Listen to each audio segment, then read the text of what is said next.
Hey there, I hope you're doing well. My name is Arya and today we're going to look at some more Reddit stories. If you enjoy Reddit stories, consider liking, subscribing, and maybe hitting that notification bell too. Let's get started with today's first story. Much love, everyone. Today's first story comes from cheating wife opens marriage loses everything husband ghosts. Travis Wesley's Monday had started off like a cheap B-movie where the hero gets lucky, but then everything goes to hell by the credits. It was one of those warm anomalies in March. The kind that fools you into thinking spring's come early and luck had been flirting with him all day at work. He'd left the office with a whistle on his lips and a strut in his step like a cowboy walking out of a saloon after a winning hand. But as with any good story, that high was about to come crashing down hard by the time he rolled up to his house. The air was thick with the stale stench of last night's Chinese takeout wrestling with the fresh tang of red wine inside his wife. Lauren was poised over a glass like she was auditioning for the role of a vineyard queen, that smirk on her lips.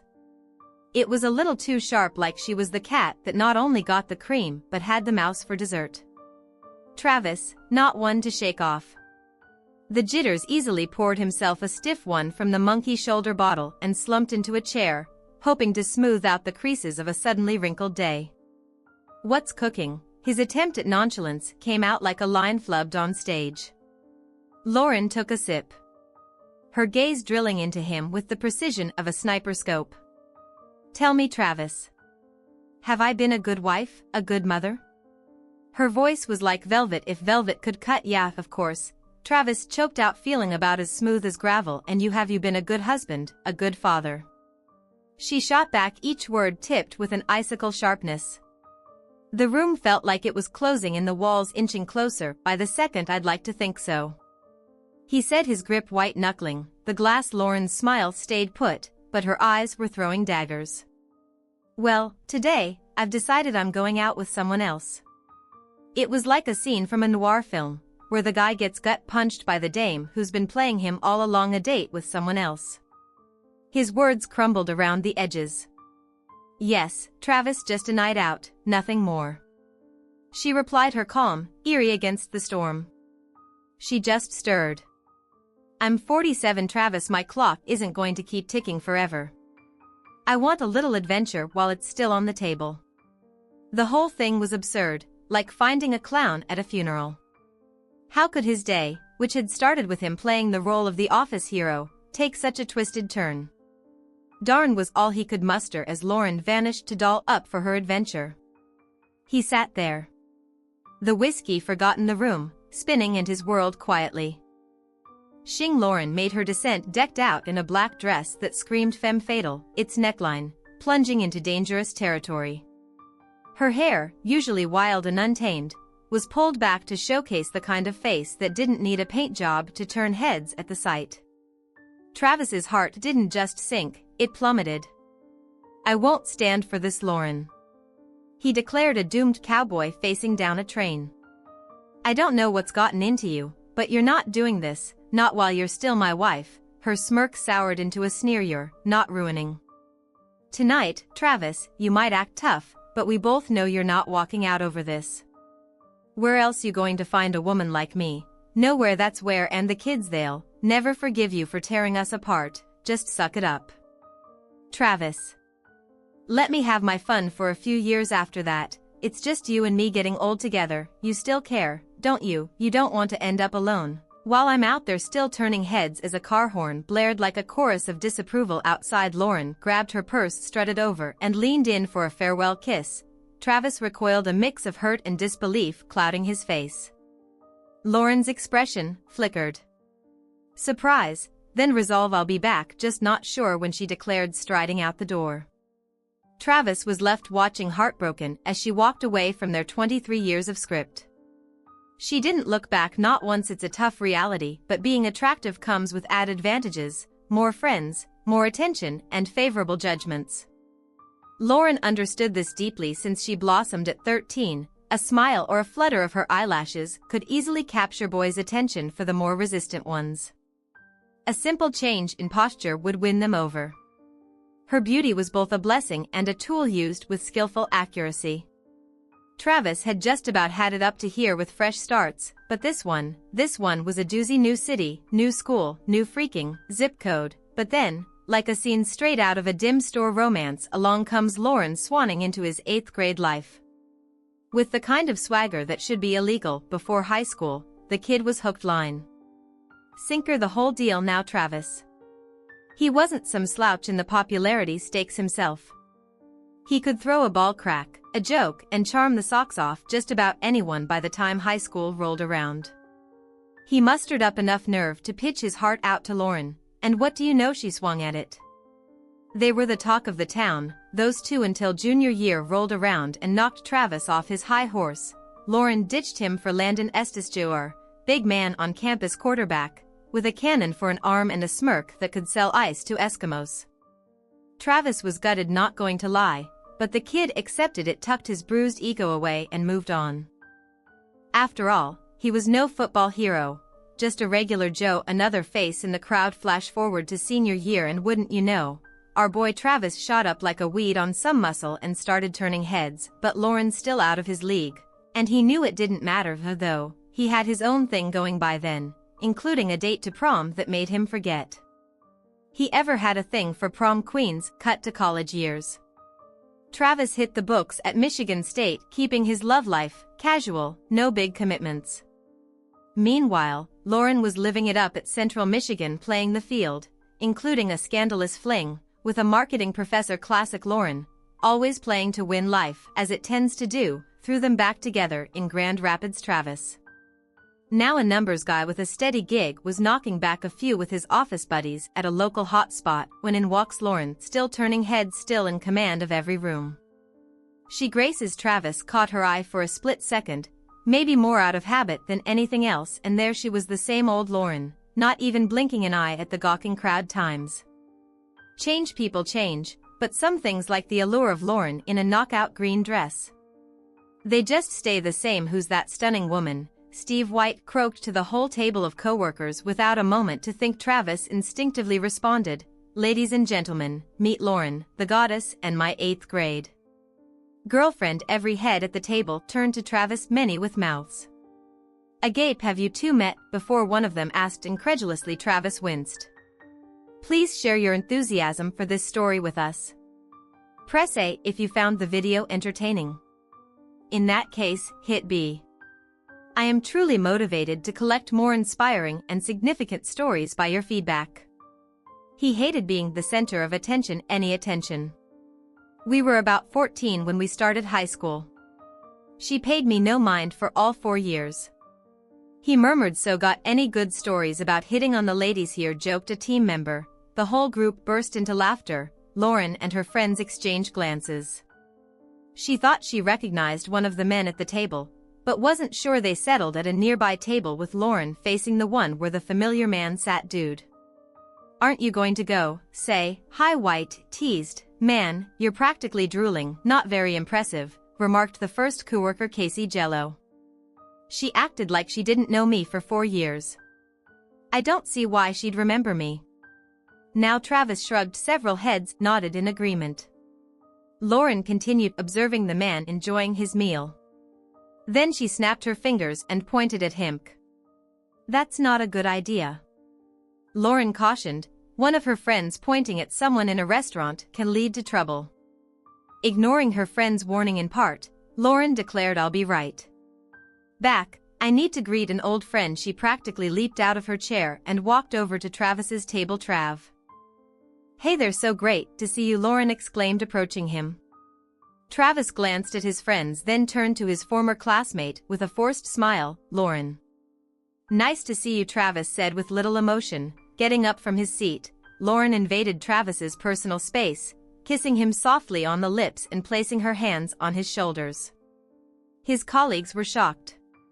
Travis was stunned too. Lauren noticed and flashed him a somewhat mischievous smile. She felt comfortable playing this game, knowing he couldn't resist.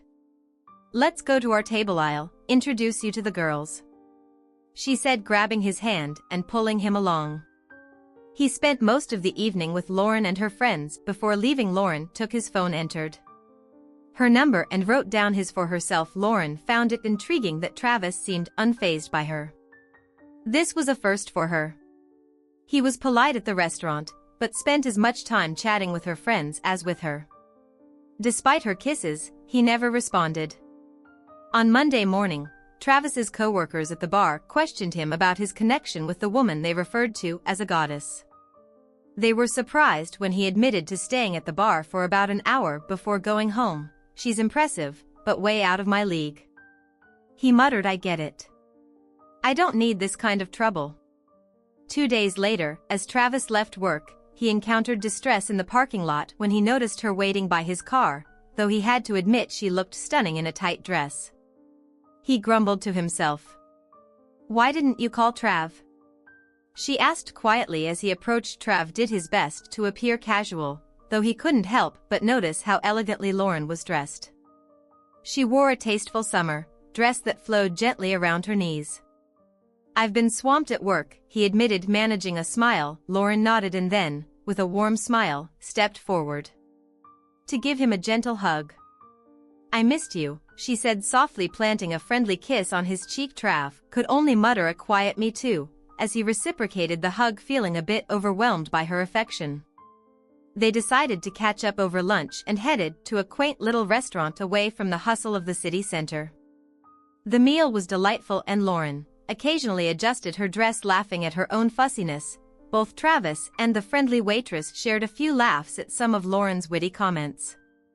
Creating a light-hearted atmosphere, Travis found himself genuinely enjoying Lauren's company, reminded of her charm and wit. "Oh, my God," he whispered to himself, truly seeing Lauren for the charming person she was, not just the image he had built up in his mind. If this was his only chance to give his all, he needed to ensure that he wouldn't let lust override his emotions and miss his opportunity to surf. After satisfying their desires, they lay facing each other, locking eyes. Lauren grinned suggestively. "It seems I made a big mistake years ago," she whispered. "You're quite remarkable. Who would have guessed? If only I had realized it sooner. We've wasted several years." Lauren recognized what was happening right in front of her, though Travis didn't match her in looks. He was still attractive in shape and appeared to have a promising career ahead. "He's also skilled in bed," she mused, though she kept her thoughts to herself. Despite Travis's doubts about her, mainly stemming from his self-esteem, their relationship gradually improved. While her beauty was evident, Travis slowly fell for the person Lauren was. "I got an engagement ring, but before proposing, let's sit down and talk about our views on fidelity," he suggested, wanting to ensure no secrets remained between them. "I'm not interested in your past details. What done is done, but I need clarity about our future. I want us to be fully committed, no ifs, ands or buts if you're not willing to commit to us. I need to know now." He placed a small black box on the table between them.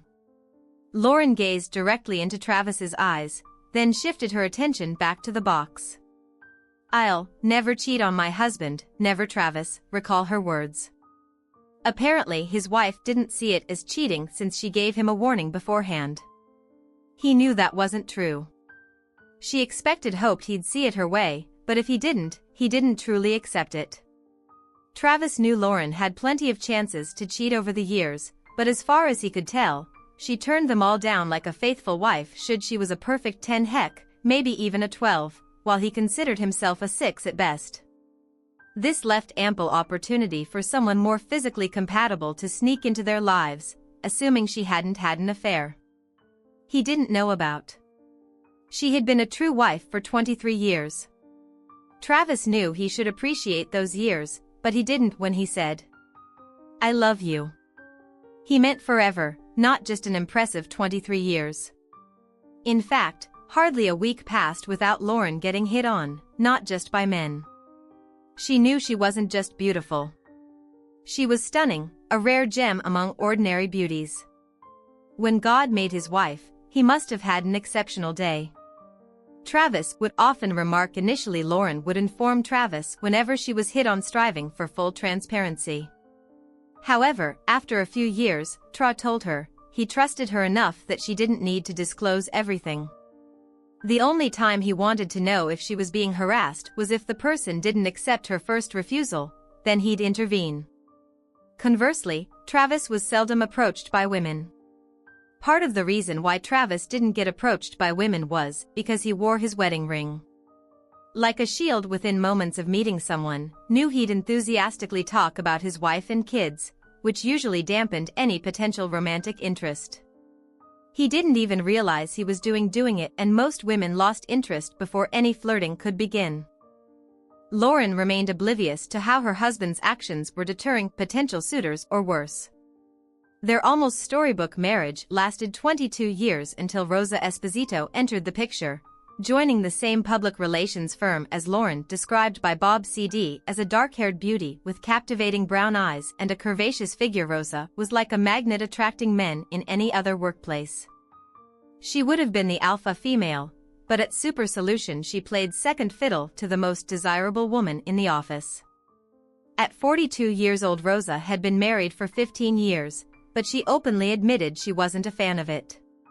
She had multiple affairs, some known to her husband and others kept secret, often regaling Lauren with tales of her exploits. With her captivating storytelling, Rosa made her intimate encounters sound nothing short of incredible. "So you've never considered anyone else since tying the knot? You're just a loyal wife, but I doubt you're not interested," Rose remarked one day during a coffee break at work. "Well, I'm not denying I'm curious, but I'd never betray Travis," Lauren replied.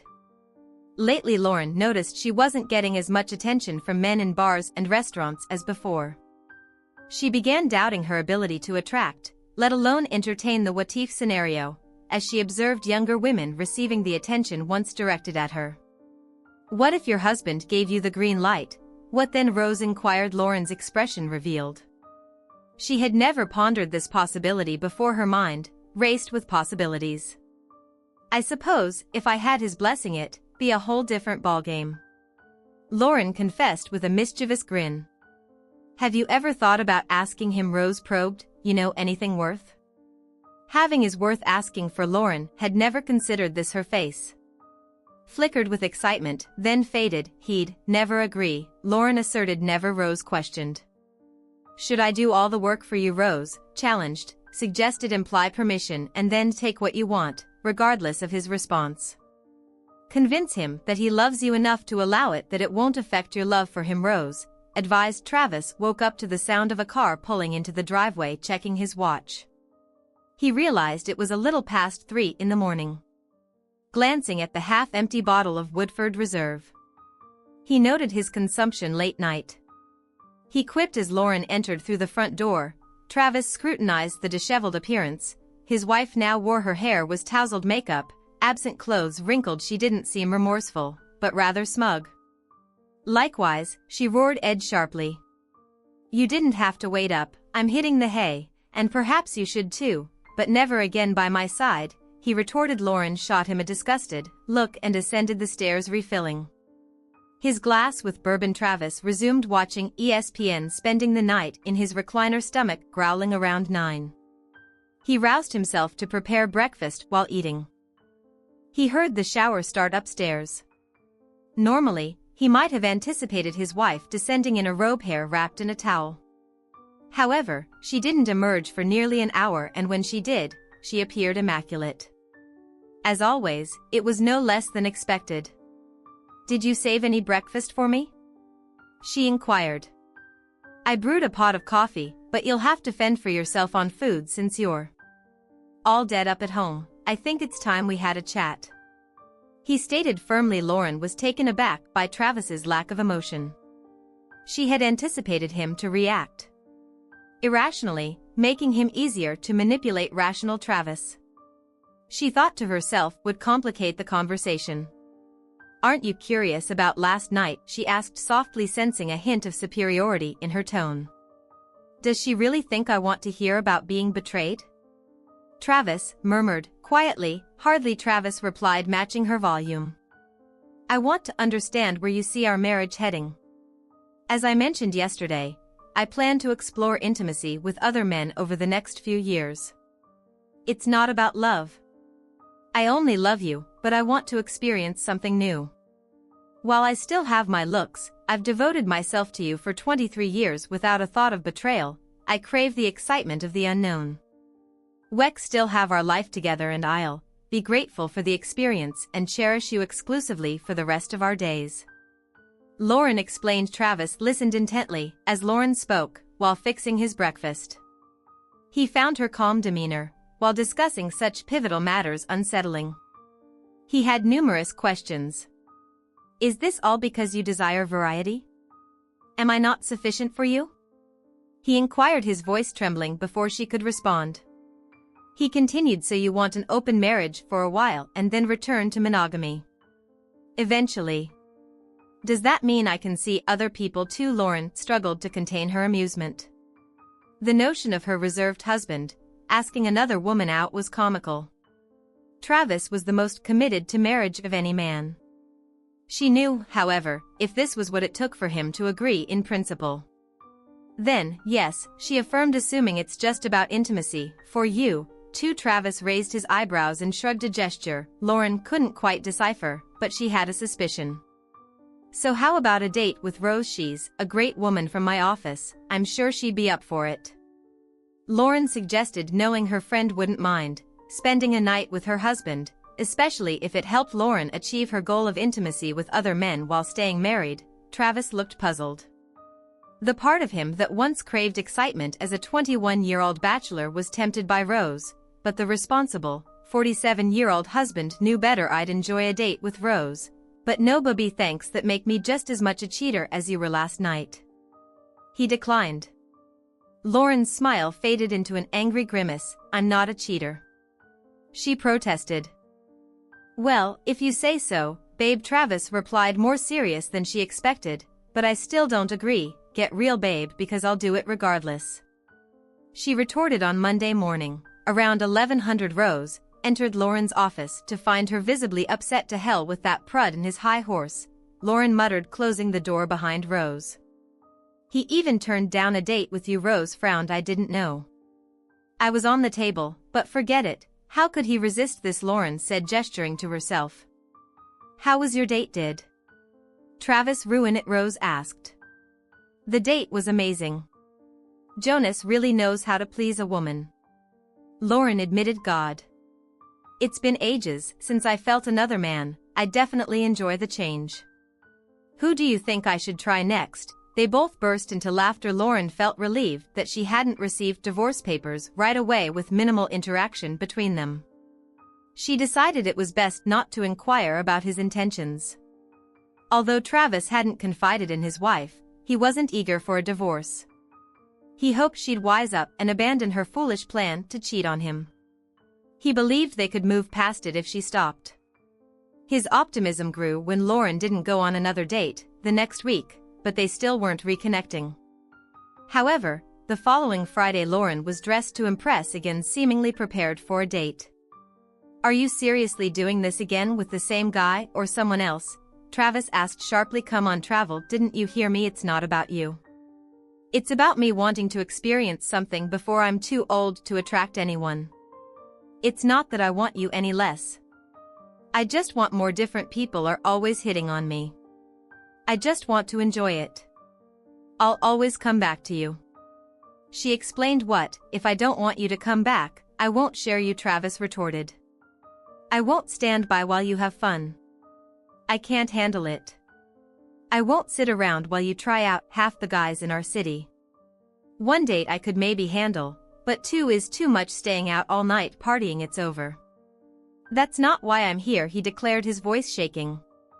Oh, you don't want to lose me, she mocked, wiggling her fingers as if talking. It doesn't have to be all or nothing, he reasoned. Last week, Travis instructed his lawyer to prepare the necessary paperwork, hoping he wouldn't need them. He planned to call his wife Monday morning, but first he had to break the news to his daughters, neither 21-year-old Jackie nor 19-year-old Michelle fully believed their father when he called them that evening, at least not outwardly, but after speaking with both, he realized that his eldest daughter might have sensed that something was amiss. So you knew she was going to do this, and you didn't tell me, he yelled into the phone. You don't think I deserve to know what was coming? Please, Daddy. I was in a tough spot, no matter what I did. One of you would have been upset with me besides, it's her body, not yours. If she wants to share it, stop, don't continue, Travis yelled back. I get that she put you in a tough spot, but don't tell me she can do whatever she wants, because it's her body. We made vows and that trumps talk about her body. He added, I understand, but she started then trailed off. Damn it, baby. I'm sorry, Dad, she whispered when Warren walked in the door at 2 in the morning. Travis was nowhere to be seen, even though she arrived an hour earlier than her previous date. She looked a bit more disheveled. Gabriel Esposito was a large muscular man. Perhaps the strongest Lauren had ever been with by the end of the night. She could hardly move. She knew she'd likely have a few bruises from his grip by tomorrow. Overall, it was a great night. She thought she could enjoy Gabriel again. Sometime Lauren felt shocked and embarrassed when she received divorce papers at her office. On Monday morning she burst into tears and hurried to the ladies' room. A few minutes later Rose appeared upon hearing the commotion. You should have expected he'd at least deliver the papers, Rose remarked. Did he really hurt you, baby? This is his way of striking back, tit for tat. Men can be so immature. He's trying to push you into something. He won't let go of 23 years of marriage and half his possessions. Give him some time alone and he'll come back begging. She consoled. Pulling herself together, Lauren returned to her desk, grabbed her phone and immediately called her husband. How could you do this to me at the office in front of everyone? I know you're hurting, but I deserve better, Trav, she yelled into the phone. After 23 years. Don't I deserve more than you unilaterally deciding to open up our marriage? If I'm not right for you, couldn't you have told me beforehand and we could have parted ways like civilized people? I don't want civility. I don't want a divorce. I still love you. You still love me. She pleaded. I still love you, but every time you spend a night with someone else that love fades, he retorted. My love isn't limitless like yours. I always thought that was clear. Who knows? Maybe we were both mistaken. Lauren pursued divorce and her lawyer arranged marriage counseling. Despite Travis's strong opposition, as they entered the consultant's office, they found Lillian Kamak seated at the desk. Research on marriage counselors indicates most aim to reconcile divorcing couples with a bias toward women. The consultant stated, let's correct misunderstandings.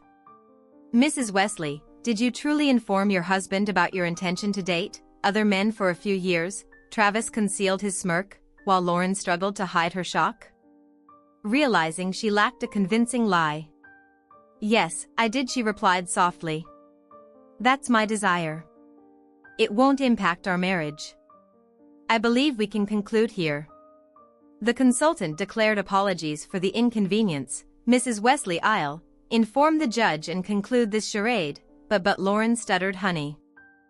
If you thought for a moment that your actions would sway me, you were mistaken. You should feel ashamed, but it seems you lack any sense of remorse. Miss Kamiko stated firmly. During the following month, Lauren repeatedly called and texted Travis every day, while he stayed in a small apartment nearby. Despite her efforts, he ignored all her attempts at communication. Desperate, she sought help from their daughters, who also reached out to him. Dad, you still love her, don't you? If she stopped seeing other men, would you give her another chance? Michelle asked during one of these conversations. So she's still doing this even after I served her? Travis asked with a shaky voice met only with silence. That silence spoke volumes, and Michelle didn't call again or urge him to reconsider. Travis was surprised by how quickly news of his impending divorce spread, particularly among single women. Colleagues and mutual friends offered condolences, some more sincerely than others. Connie Mann, a longtime friend of Lawrence, called to express sympathy for Travis's situation, hinting at more than just a listening ear. Travis was surprised when his wife's close friend Connie began openly flirting with him, despite knowing her for years. She had never shown any interest in him before. I would never pursue a friend's husband. It's just not right, she assured him, but now that you're single things are different. I want you to know. I'm interested. Surprised, I'm flattered, Connie, but I'm not officially single. Yet I won't date until the divorce is final. I may be old-fashioned, but I won't cheat. Travis replied, "You're such a gentleman, Travel. That's one of the things I admire about you. Can you at least set me up on a date once you're free?" Connie asked. Of course Travis agreed, "But I don't want to jeopardize your friendship with Lauren. You two have been close for years. I appreciate your concern, but just because it's complicated doesn't mean I should miss out on a chance with a good person. I wouldn't hesitate if you were a stranger," Connie explained. "Maybe I'll give you a call once I'm off the market," Travis joked. Connie, an attractive Asian woman with a fit physique and long black hair, caught Travis off guard with her interest in him. He couldn't deny his surprise at her sudden advances.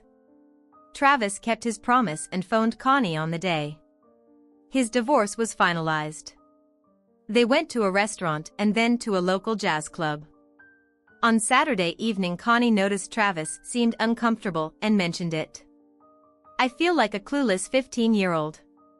He admitted, "I haven't been on a date with another woman in over 26 years. Don't tell me you're still using the same protection in your wallet from your last date before Lauren," she teased. "Dang. I didn't even think about that." "Well, we're both newbies," Travis chuckled. At the end of the evening, Connie tenderly kissed Travis on the lips.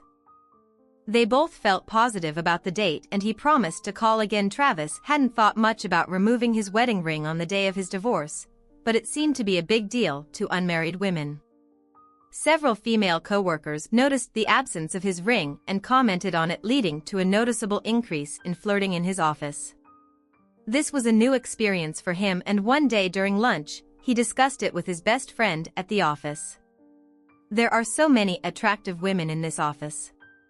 How did I not notice this before?" Travis wondered. "You, my friend, were completely boat," replied Robert Ito. "You were so deeply in love with her that you didn't even consider other women as potential partners. She's stunning, no doubt, but you let her hold all the cards, and maybe that was part of the issue. She's always been in control, which has its appeal, and you were so devoted. Your vibe was so loyal that not a single woman even glanced your way in the first month after the divorce." In the initial month, post-divorce, Travis went on 4 dates, 2 with Connie.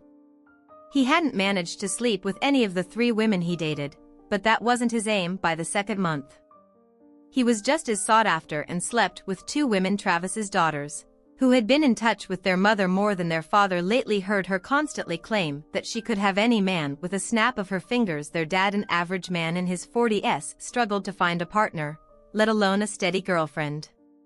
They started feeling sorry for him about 2 months after the divorce. They surprised him at his apartment. On a Saturday morning, Travis was displeased at being woken up at 8:36, especially after entertaining his companion late into the night before. Sonia, a busted 25-year-old, was the daughter of a friend who needed a reliable gentleman for her wedding celebration. The evening went so well that they ended up at Travis's apartment. At that moment, she was in his bed when he opened the door wearing a robe. "What?" he asked, throwing open the door and seeing his daughters' smiling faces, holding bags of bagels, smoked salmon and cream cheese. "Hey Dad.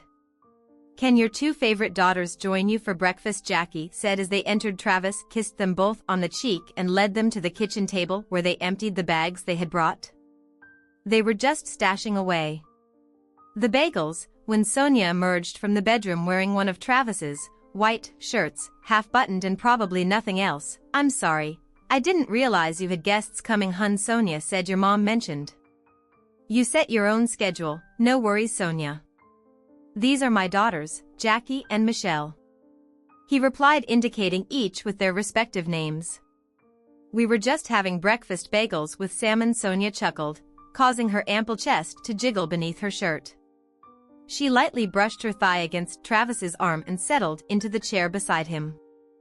The 4 of them engaged in casual conversation for a while until Jackie inquired if Travis had spoken to Lauren lately. It was the first time he frowned in days. Until then, he thought it nearly impossible to feel upset when around Sonia, though she did push the limits for his 48-year-old body. "Dad, honestly, we thought you'd be happier without Mom around," Michelle chimed in. "We know she misses you, but we expected her to move on. While you were gone, I understand I was her support, but she was with others too in our old bed at one point, Dad Jackie blurted out, prompting giggles from Sonia and a disapproving frown from Michelle. She's not a prison. You know, seriously think about it. How many guys has she been with since we split, and those are just the ones we know about. Both girls blushed and lowered their heads. Wow, if it's 2 guys a month for what, 10 months, that's 20 different guys, and for me with 3 guys a month, that's 30. Sonia remarked. If glares could kill, Travis's daughters would have had Sonia in her grave in seconds. She was keenly aware of this. Hey, don't put it on me. If someone can't keep their legs closed, Sonia remarked, kids, let's not spoil my nice weekend. Travis intervened. Sorry, all 3 young women chimed in simultaneously. So are you 2 together? Jackie asked Sonia in a hushed tone. You don't seem older than me. Your dad said we're the same age, but don't worry, I'm never going to be your stepmom. We're just pals. He's awesome. He was my date at the wedding reception last night, and he's kind of a stud. Did I mention he's really great? Sonia explained. Well, we got to admit he's pretty great, even though we know he can be a bit of a pain sometimes, Jackie admitted, and yeah, he's not bad. Looking for a guy old enough to be your dad? This made Sonia blush, and Travis too. Hey hun. Remember, we have lunch with the newlyweds' families at the hotel at noon. I got to shower and grab some clothes for my place before we head out, Sonia reminded. Both daughters exchanged knowing looks as they discussed their father over lunch. Mom, she's the same age as me, Jackie mentioned to her mother, indicating that this wasn't a one-time occurrence. They seemed to spend a lot of time together, enjoying each other's company. I don't think he'll come crawling back to you anytime soon, Mom. No, you just caught him on a lucky day. Maybe he was just helping a friend's kid out and got lucky. She's probably just an easygoing girl who's into anyone. Your dad's a good guy, but he's not some stud. Jackie raised an eyebrow at her mother. You used to seem content with him until you dropped the bombshell about leaving him. Why didn't you just cheat on him without saying anything? Wouldn't that have been easier? You could have your cake and eat it too. Jackie suggested that would have been cheating, Jackie, and if he found out, we'd be done by telling him I didn't cheat, and I was sure he'd give me what I wanted once he realized what he was losing. I never expected a divorce. I never thought he'd have the guts to do it, Mom. Maybe you still love out of weakness. Thinking everything depends on you, Lauren reflected. Was it all worth it? For the first time, Lauren's face betrayed the stress she endured from Rose's words. It sounded better than it turned out. I couldn't tell her that the grass wasn't greener, but no, it wasn't worth it. I never thought Travis would move on. I was so self-absorbed thinking he just pined for his beautiful ex-wife. Instead, he's out there dating like a single guy in his 20s, getting more attention than he deserves.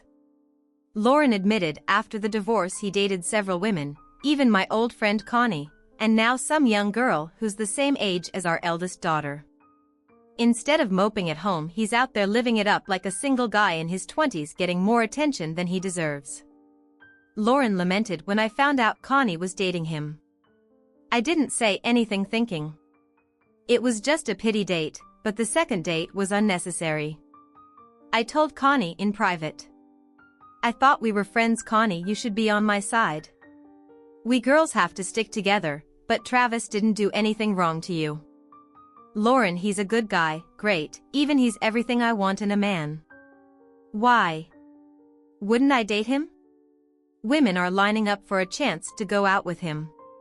He's a prime catch, and he's great in bed too. I'd go on a date with him anytime. He asked, how could you push such a great guy away? Lauren stared at her friend in shock, her mouth agape. She was just beginning to realize how big a mistake she had made. She missed Travis terribly and despised him, coming home to an empty house every day, dreading going to bed alone at night.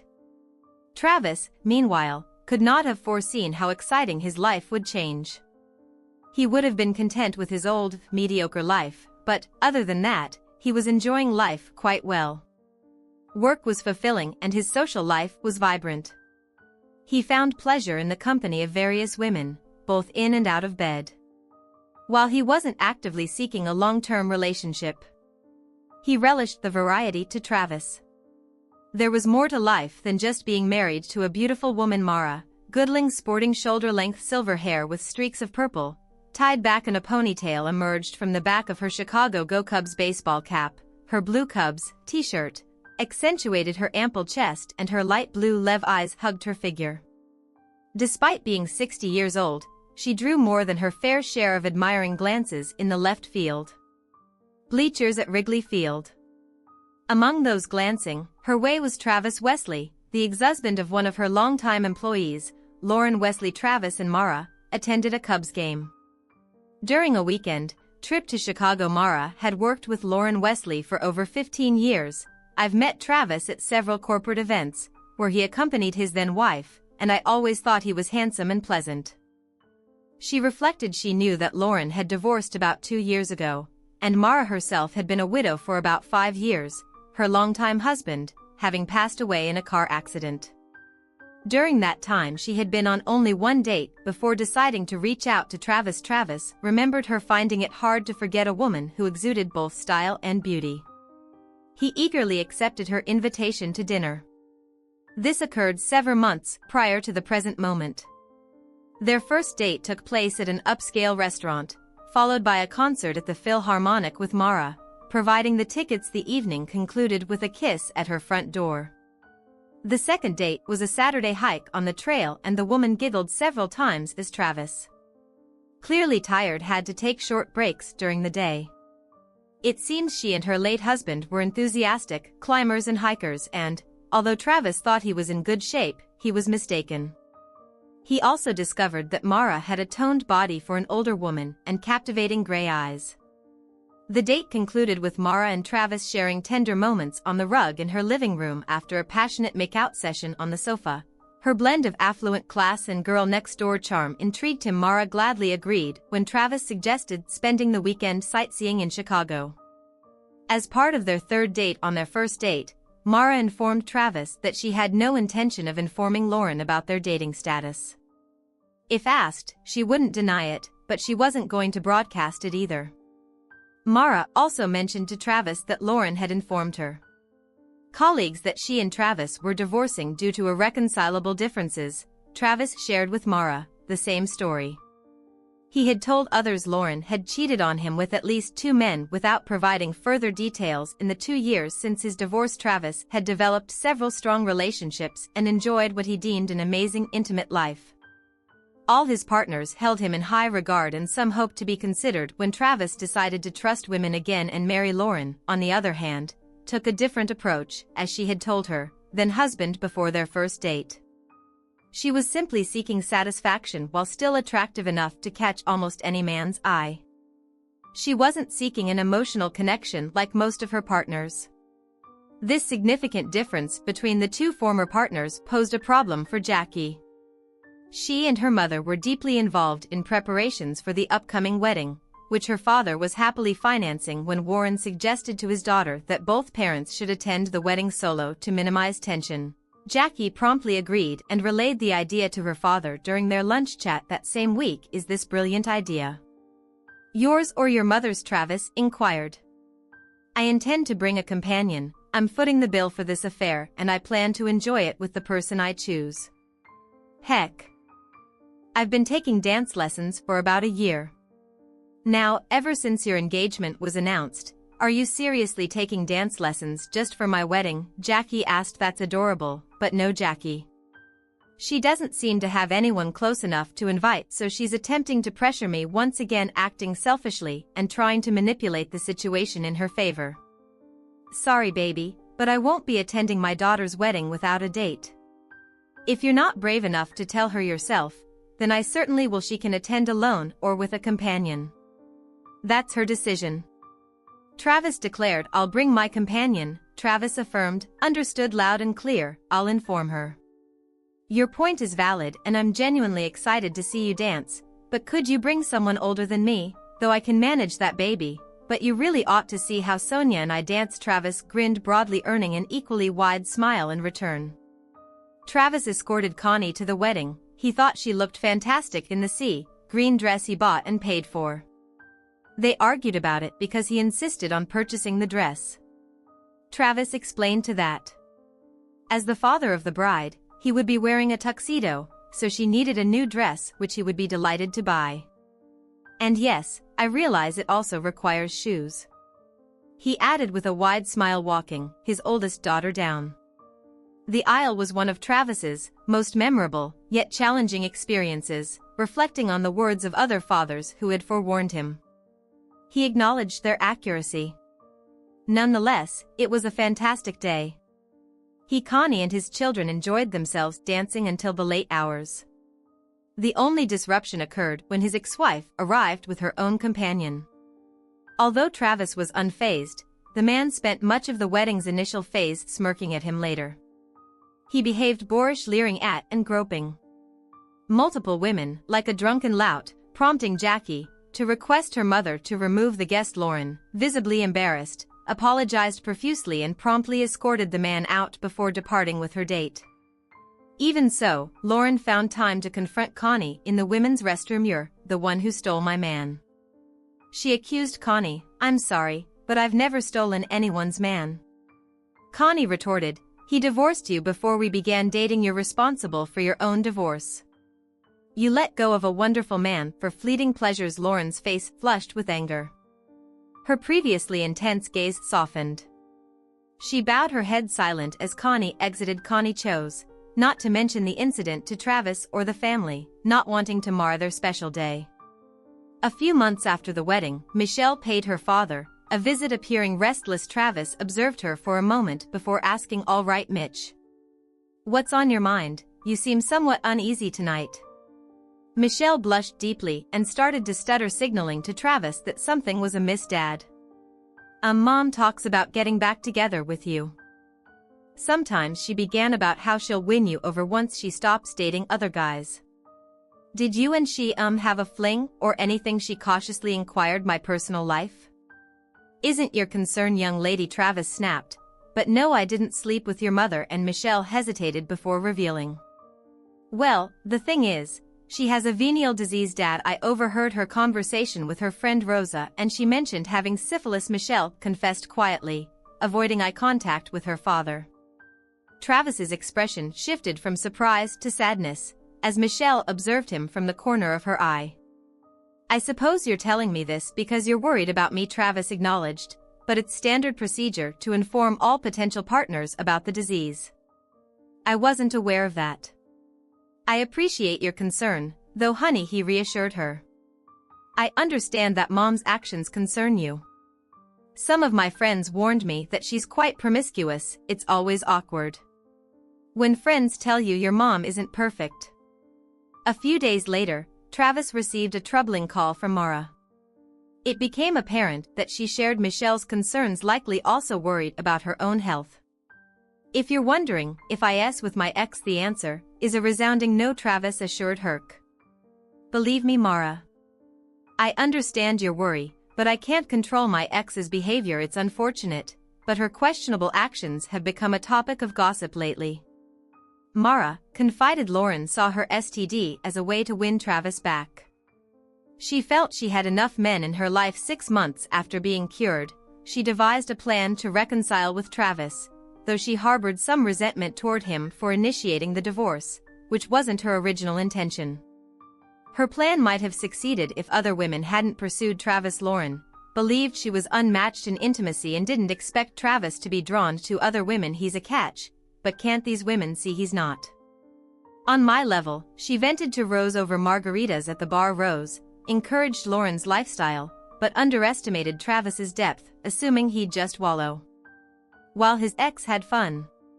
However, Travis's post-divorce life proved intense. Surprising, Lauren and Travis was taken aback by the voice on the line.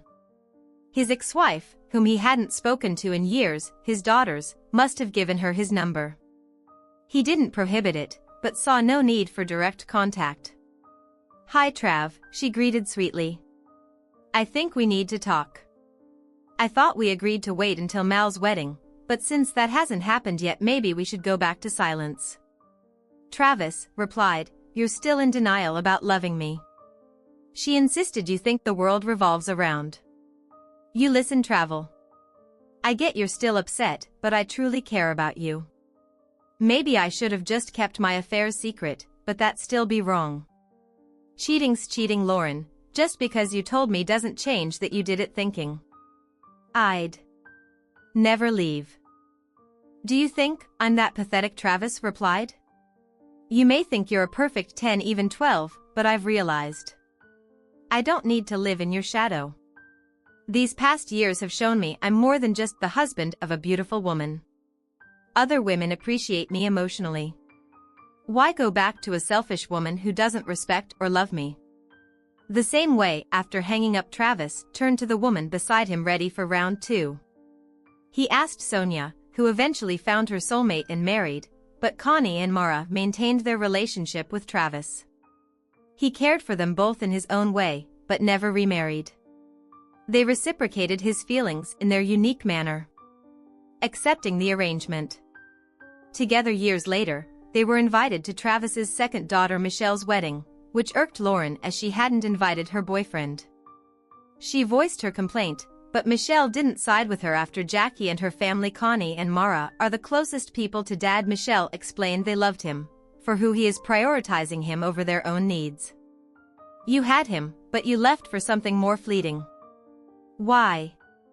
"Because you were scared of aging and assumed he'd never leave, but he did for himself." Travis found contentment in his life. Despite it not being his initial preference, he walked away from what he deemed unacceptable. Lauren's life wasn't one of loneliness and regret either, being a beautiful woman.